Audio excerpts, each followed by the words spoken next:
Where do you want to start? I guess at the beginning somewhere. It was a crazy beginning. Magical animal people are strange. Dragon people are strange. Griffin people, they're okay. But unicorn people will stab thee in the back. Or the front. Or the side. Those horns are sharp.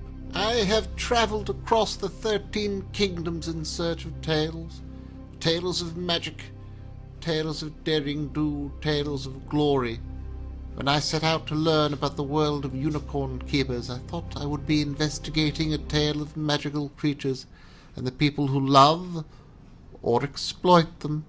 Little did I know this would soon be a tale of Murther. Oh, Murther is an old-timey way of saying murder. I thought it sounded cool.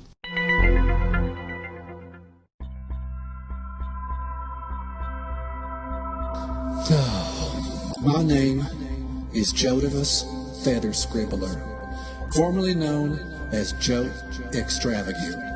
I'm currently serving a sentence of 157 moons to life in the maximum security dungeon at Fortress Grey Rock. But there was a time when I was known as the Unicorn King.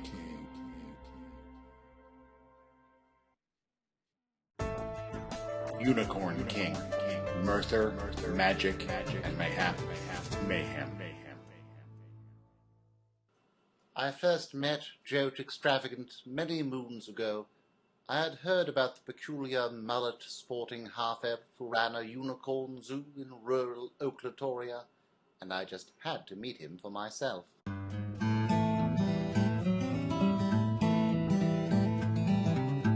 My name is Jote Extravagant, and I'm the owner and operator of Jote Extravagant's Magical Menagerie here in West Central Oklatoria. We have over 100 unicorns, pegasi, kelpies, hippocamps, and other magical horses. This is a wonderful place to bring the family. Come on! Pet a unicorn. Feed sardines to a kelpie. Let the kids ride on a pegasus. Don't worry, I keep them tied down so they can only get a few feet up in the air. It's really something else. Here's this total puckwudgie of a half-elf surrounding himself with a bunch of other oddballs, all running this insane independent zoo in the middle of nowhere. My name is Fazini Goldmane. Call me Faz. I'm a centaur.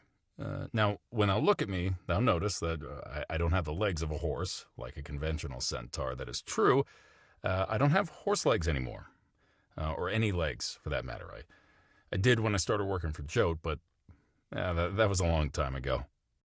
Top of the morning to thee. My name is Periwinkle O'Malley. I am a leprechaun, and no, thou canna have me pot of gold. Why? Well, because for all the years I worked for Jote Extravagant, he didn't pay me nary a penny. When I started, I had not only a fine pot of gold, but quite a few gold teeth in my mouth. Now the pot is gone. So are the teeth. Ain't that a shillelagh to the head? I have a lot of wonderful beings working for me, and no, none of them have fancy degrees in magical veterinary medicine, and no, none of them has any prior experience dealing with unicorns. I do not require any of that of my employees. If thou wants to work for me, all thou needs are a positive attitude, a love of unicorns, and a willingness to work without being paid and to live in squalor on the grounds of the zoo. I asked Jote what led him to devote his life to raising unicorns. Life is not easy for a half-elf. I was not accepted by elf society. I was not accepted by human society. I was generally treated very well by gnome society, which is odd because I am not part gnome, but I just cannot stand those pointy red hats. So I set out on my own. And before long, I found myself 2 kingdoms over in North Lauracina at the Magical Animal and Legendary Individual Center for Excellence, run by Lord Antler. I am Lord Antler. I am the master of the Magical Animal and Legendary Individual Center for Excellence. And yes, the initials of this facility do spell out malice, but let me dispel those rumors right now. I am not an evil wizard. I am simply a humble practitioner of the mystic arts who happens to run a large collection of magical creatures for benevolent purposes. Yes, benevolent. And I am sure, however, the spurious tales that I use my fortress to conduct forbidden experiments, crossbreeding animals to create powerful magical hybrids for my sinister agenda. Poppycock. Is it true that the evil wizard character Sprax Calamitous from the Song of Glory and Despair is based on me? I have heard tell, but I am nothing like the fictional Sprax Calamitous. He is defeated by the so-called hero in the end, and I will never be defeated. And the rumors that the workers at this zoo are mostly reanimated corpses brought back to life by dark magic? Where do people come up with this? Quiet! Quiet back there! Thou wilt have thy supper of brains when thy chores are done, and no sooner! I'm sorry, what was the question? Well, I took one look around at Lord Antler's operation, and I said, this is the business I want to be in.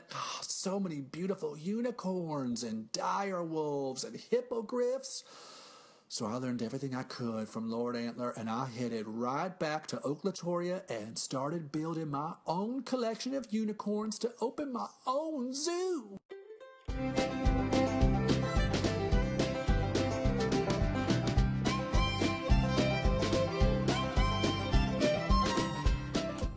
Come on down to the menagerie. We guarantee this is the only place in any of the Western Kingdoms where thou can get a unicorn to pierce thy ear. Please be sure to visit our gift shop where thou can get a t-shirt that says, "Let's get corny," or some unicorn print underpants, or a corkscrew made from a genuine unicorn horn taken from a unicorn who died of natural causes. I can also sell thee a recording of some of my best songs, like I Saw a Unicorn. I saw a unicorn, can thou picture that? Looks like a horse who can't wear no hat. Oh, I saw a unicorn, I'm no longer forlorn, 'cause I saw that horse with a big shiny horn. Jote had been doing these shows over the Magic Mirror Network to promote the zoo, and they were pretty much amateur hour. So, hello, and welcome to the Jote Extravagant Show. I'm thy host, Jote Extravagant. Wait, should we call this show the Jote Extravaganza? He hired me to come in and produce the show for him. My name is Trix Warthog. I am a halfling. I have over 400 moons production experience for the Magic Mirror Network. If thou have ever looked at a show on a magic mirror, thou probably saw something I had a hand in. I have done some shows about some weird stuff. Alchemists who turn lead into grape juice. The Springtooth Painting Festival of the High Priests of Thubgar. Cricket. But nothing compares to Jote Extravagant. Well, I came in and made Jote's shows look and sound a lot better, and I got them to a lot more people. Of course, I probably wouldn't have taken the job if I know 90% of the shows we'd make would be about Carioca Bossanova. Hey, all the pretty ponies and pegasi. This is Carioca Bossanova coming to thee from the Oridiflay Unicorn Rescue Sanctuary. That's right, OURS, where our motto is, "What's ours is thine." It's a beautiful day here at the sanctuary. Our gorgeous ivory stallion Spartacus has been shooting some beautiful magical sparks out of the tip of his horn. Carioca Bossanova is the most diabolical being I have ever encountered. She is the sworn enemy of every single decent private unicorn zoo owner on this side of the continent. She is desperately trying to run me out of my business, but she is going to find that I am a very difficult half-elf to defeat. Carioca, Can thou tell me about the sanctuary? We are a rescue operation. We take unicorns and other magical horse creatures that have been mistreated by these horrible private zoos or rich owners who have no idea how to take care of a unicorn, and we bring them here to live in a safe, protected environment for the rest of their time on this plane of reality. And what do thou think about people like Jote Extravagant and Lord Antler? I think they're very dangerous beings. They do not treat their animals right, and they encourage people to do some very dangerous and foolish things. They charge their guests a ton of money to come in, look at the unicorns in pans and cages, and then they let them touch them and play with them. And how is that different from what thou do? We charge people a ton of money to come in and look at the unicorns in pans and cages and not touch them or play with them. Oh, I tell thee, boyo, I've heard some salty talk in my day, but 'twas nothing compared to what I've heard old Jote say about that Bossanova lass. Faith and begorra. I'll tell thee what I'd like to do to Carioca Bossanova. If I could get my hands on one of those magic staffs like High Wizard used, I would just love to unleash all the spells on her all at once. Bolts of lightning, blasts of arctic frost, the mystic mists of Magadoon. Heck, if I could just pull a rabbit out of a hat and have it head on over to Carioca to chew her face off, that'd be great too. The reason Jote Extravagant hates me so much is that I have dedicated my life to informing every sentient being about the dangers and cruelty inherent in keeping these beautiful creatures as pets or exhibit. Now, in addition to the zoo, Jote used to like to take animals to locations and events, and midsummer's fairs, jousting tournaments, lotus berry pie eating contests, and everywhere we went, there's Carioca Bossanova, handing out flyers, leading protests, casting hexes. Eventually, the people who organize these things stopped inviting us. I have successfully beseeched the King of Aridiflay to decree that private ownership of unicorns henceforth will be a crime punishable by dunking, tar and feathering, or something the king loves to call ear screws. I've moved on to other kingdoms to try to get their leaders to issue similar decrees. If Carioca Bossanova's decree passes, it shall be the end of all I have worked, lo, these many lifetimes to forge. I am the premier keeper and breeder of unicorns in all the lands, and my millennia of machinations shall not come to naught from the doings of some beast-loving fool.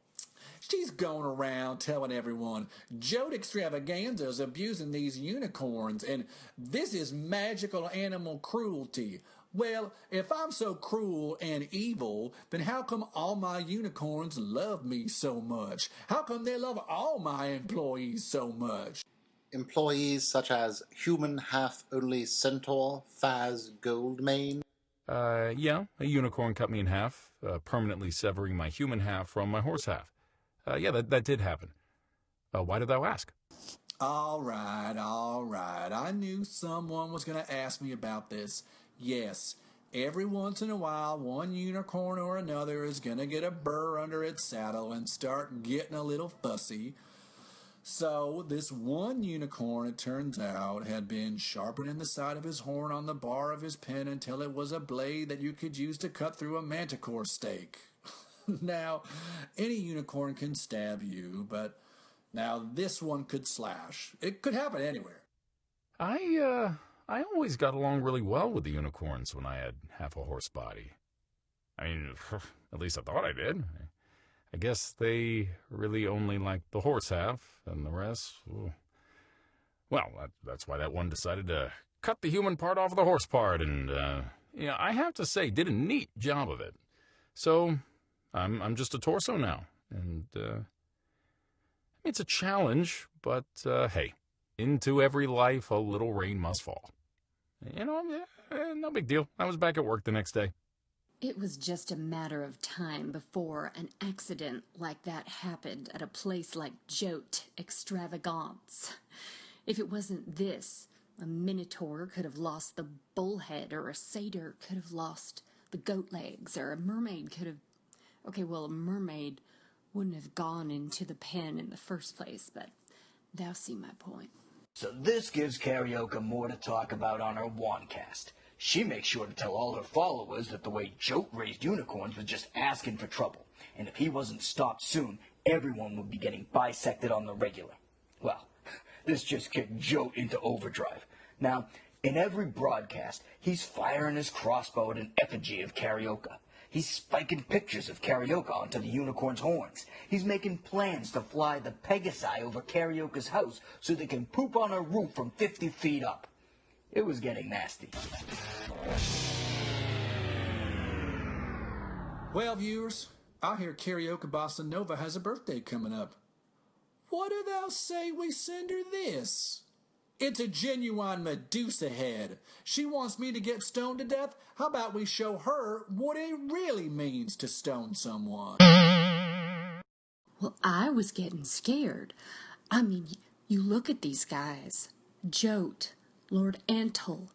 They're always armed to the teeth. There's a sword in their scabbard, a bow and arrows on their back, a mace in their belt, halberds, flails, caltropes, canapes. Okay, technically a canapé is a kind of hors d'oeuvre, but again, thou get my point. Oh dear, yes. Poor Miss Bossanova does love to play the victim, doesn't she? Why, to hear her speak, we treat her even worse than we treat those unfortunate unicorns. Listen, when I want to mistreat thee, thou will know it. Of course, if thou really want to talk about mistreatment, thou should ask her husband. If anyone could find him. Where's Carioca Bossanova's husband? Everybody wants to know where Carioca Bossanova's husband is. I'll tell thee where he is. He is sitting on her shoulder right now because she turned him into a big fat frog. Ooh, sure, and that's a tale. Now, I ain't one to be spreading the blarney, but a few years back, Sam Bossanova vanished without a trace, he did. And at around that time, a certain wee green creature started being seen sitting on Carioca Bossanova's shoulder. And by wee green creature, I don't mean one of my kind neither. She do it? Well, she's a witch. If thou were a witch and thou wanted thy husband gone, would thou have a better solution? Oh, this again. All right.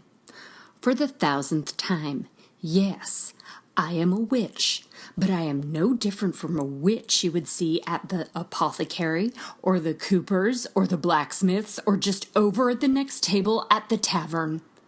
But turning people into frogs? Come on. My name is Constable Bugaboo Blancs. I was the lead detective in the investigation of the disappearance of Samba Sam Bossanova. Sam and I co-founded the sanctuary many moons ago. He and I shared a passion for unicorns. And, well, that wasn't enough to make a marriage work, as it turned out. We fought a lot. He said and did some terrible things. And we were both very unhappy. So I think that's why he left. Sam Bossanova was seen 2 days after the feast of Formaldia. He was reported missing by his wife, Carioca Bossanova. My team investigated the grounds of the Unicorn Sanctuary and found no evidence of foul play. Well, yeah, duh. You don't find evidence of foul play when the victim is magically transformed into a frog. That's why it's the perfect crime. And that's what inspired me to write my song, Ribbit, Ribbit. Sam, where are thee now? Did thou croak or hop away? Did thy feet just take thee wandering, or are they webbed today? Did thou see she was a loony?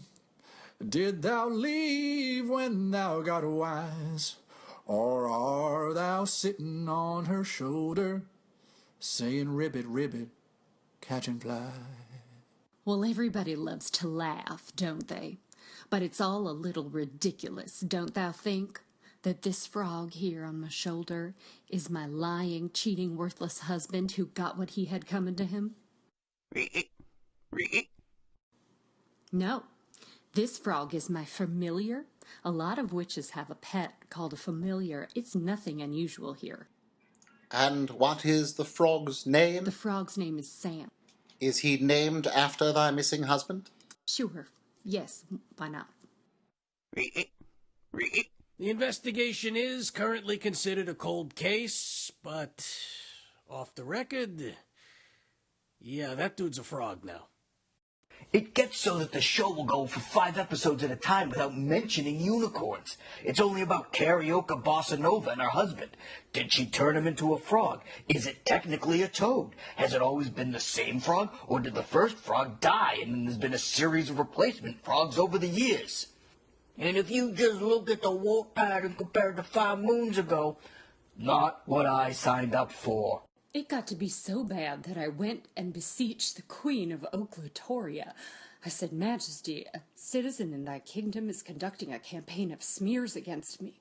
And she asked what he was saying, and I said that he was saying that I had turned my husband into a frog. And she said, can thou really do that? And I said, do thou mean could I pick up my wand here and wave it?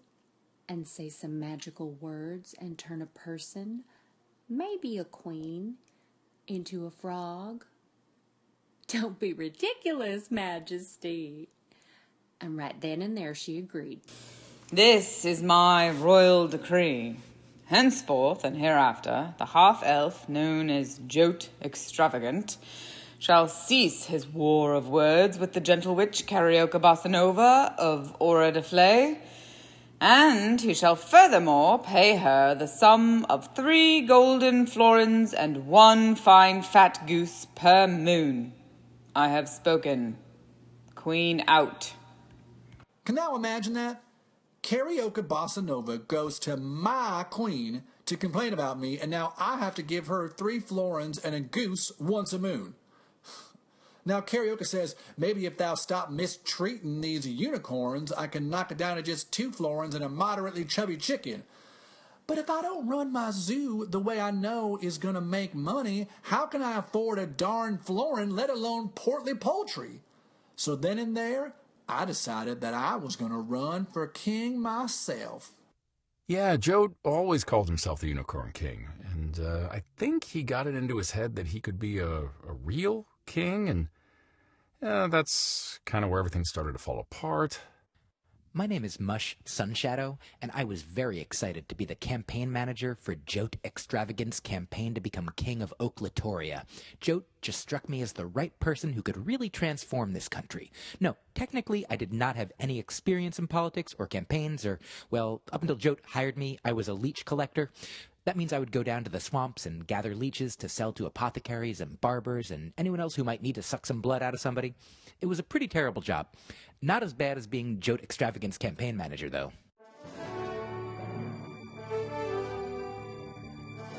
Isn't it time for a change in this country?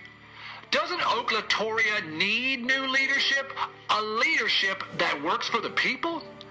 And the elves, and the dwarves, and the halflings, and the goblins, and the... well, you get the idea. That's why, when I'm king, I guarantee 2 oxen in every garage and a quail in every pot. I'm traveling all around this country, shaking hands, kissing babies, and head-butting minotaurs, which I understand is their preferred way of greeting. I hope I can count on you to vote for Jote. I'm Jote Extravagant, and I approve this message. Pixies and sprites preserve us.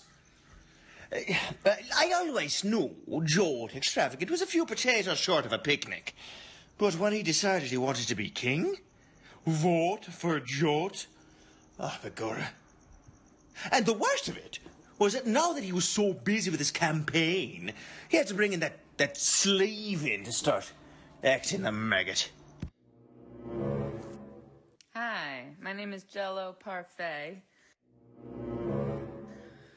Jote reached out to me to help him out with the zoo and the problems he was having with Carioca Bossanova.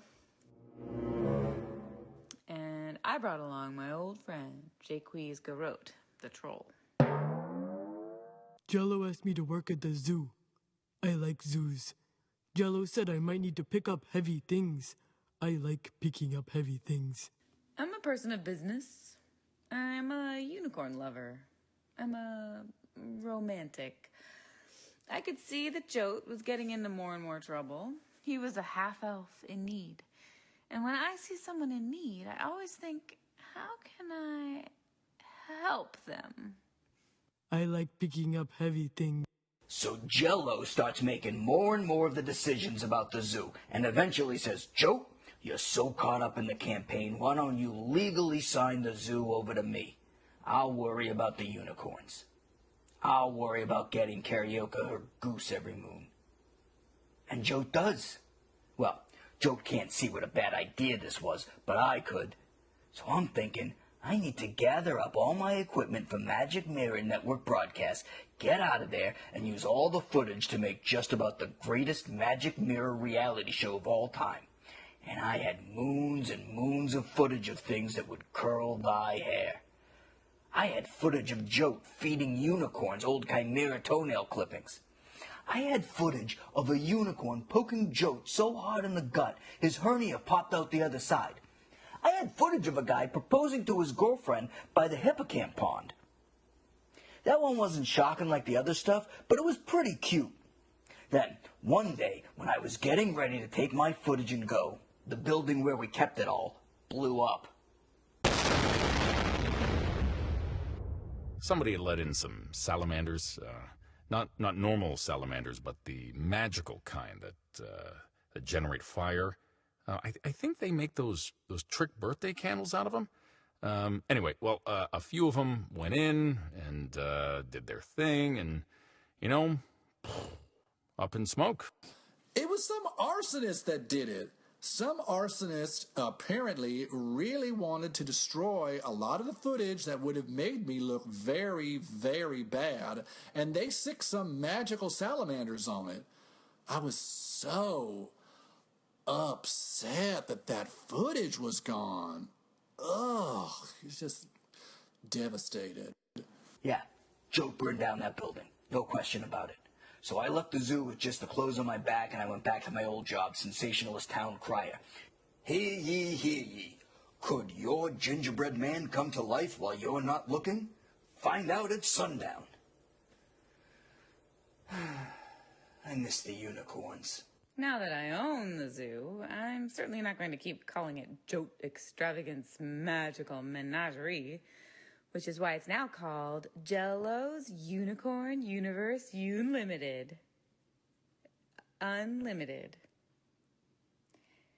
I also made sure we didn't have another fire like that by acquiring several river summoning scrolls for use in case of emergency. If a fire breaks out, you just use the scroll to summon a whole river to put it out. And how did Jote's campaign for king work out? It didn't end the way we had hoped. As it turns out, we do not live in a democracy. Who knew? This is actually a monarchy, and we do not have elections, so it is not possible to run for king. And really, that was a research failure on my part. I should have looked that up before we started. After I lost the election, which turns out wasn't an election, it was just a day, I guess, I came back to the zoo and everything had changed. They were doing things I never would have thought to do, like washing the unicorn pens and paying the employees, and all my old friends were gone, and now all these good-looking people were here instead. Yes, I fired the torso and the toothless leprechaun and all the other uggos that Jote had working for him. And I hired an all-new staff of the most attractive people I could find. Because when people come to a zoo to see beautiful animals, they want the staff to be beautiful too. So when I was hiring, I didn't care if they knew about unicorns. If they couldn't tell a unicorn from a ukulele, so what? As long as they were beautiful. I like surrounding myself with beautiful people. A lot. A lot. Oh, Jello fired us. Yeah, we were out on our butts. Well, I would have been if I still had one. Jote had lost just about everything that mattered to him, and he was looking for someone to blame. Guess who he picked? Heck yeah, I blamed Carioca Bossanova. If she hadn't been sticking her nose in everywhere, none of this would have happened.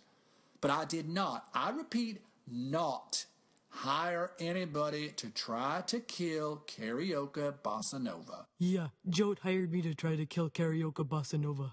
That's when it all began. I would come home and see a big red X painted on the ground near a tree, and then I'd look up and see this troll up in the tree holding an anvil. I'd be flying on my broom and I'd see a tunnel painted in the side of a cliff face, and hoping that I'd fly right into it at full speed, I guess.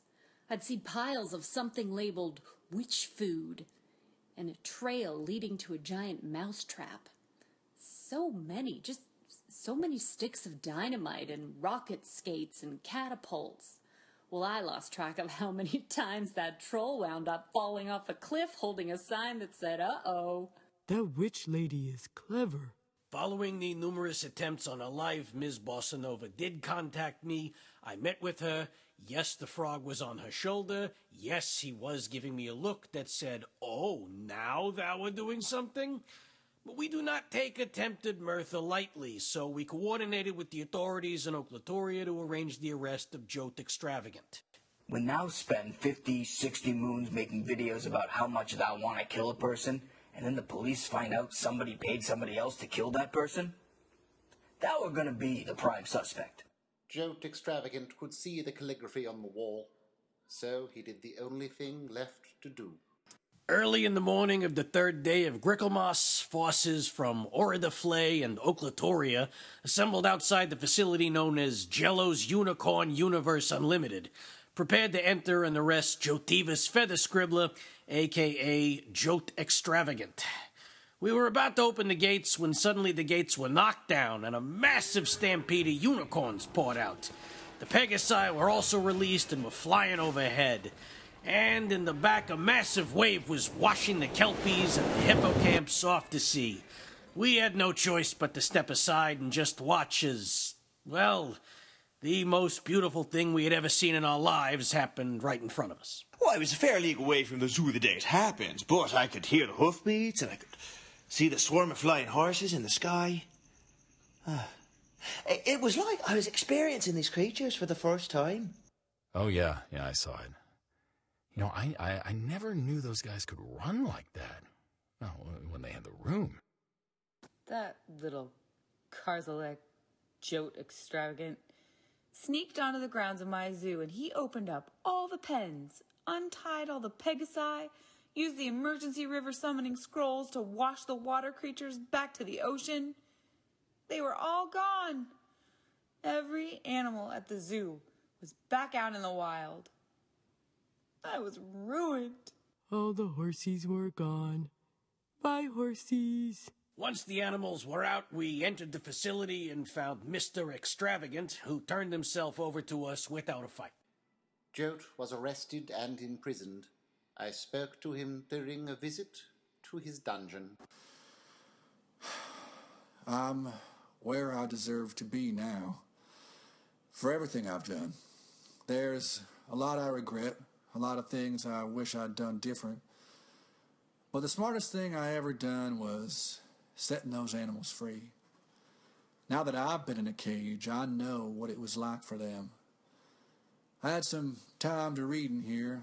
I read about real zoos that have real educated people taking care of animals, creating healthy habitats for them, monitoring their health and their diets, really helping with conservation and education. But that's not what I was doing.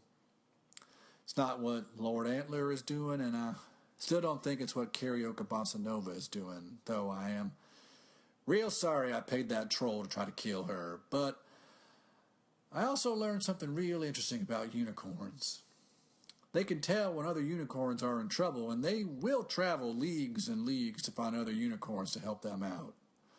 And the locks on unicorn pens can't be opened from the inside, but from the outside, those locks could be picked real easy by something long and pointy. I don't know, like a unicorn horn? What a fool that Jote Extravagant turned out to be. Setting those valuable beasts free to cavort about the wilderness. Well, I know mine will never... Wait, what's that out the window? Wait, how did that unicorn open the pens? No, they're getting out! All of them! They're running away! No! No! My plan is spoiled! Curse the Jote Extravagant! Yeah. I heard that after Jote let all of his unicorns free, they traveled on over to Malice and let all of Lord Antler's animals free. Good for them. Are you worried that they might come here and let your animals free? If they opened the pens, my animals wouldn't go anywhere. They're all very happy here. Wait, did you hear something? What are you laughing at, Sam? What's going on?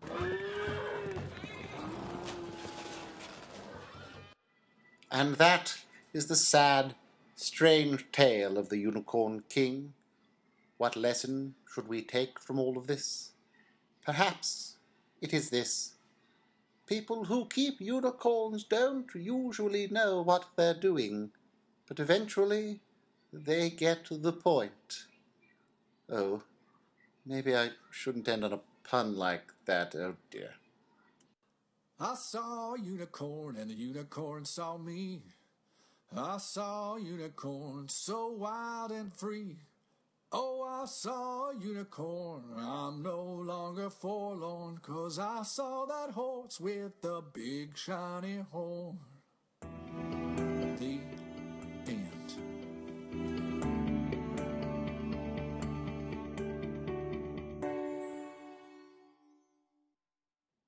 Hi everybody, this is Dino Carroll. Thanks very much for listening to this play. Yes, that's right, this is a play that you could perform yourself, be it on stage, recorded like this, or done over Zoom or something like that. If you are interested in staging this play with your theater group, be it a school group or otherwise, please email me at unicornkingplay@gmail.com. That is unicornkingplay@gmail.com. Hey, you know what's great? What's great is when friends do favors for friends. And I happen to have some very talented friends who have done me some favors. And lending time and talent without getting any sort of remuneration for it. Talented friends such as Jocelyn Christensen, Dorian Davies, Steve French, Marin Ireland, Mike Kaplan, Sam Levine, Benari Polton, Abraham Smith, and Kenny Stevenson. Thank you to them, and thank you again to you. Bye-bye.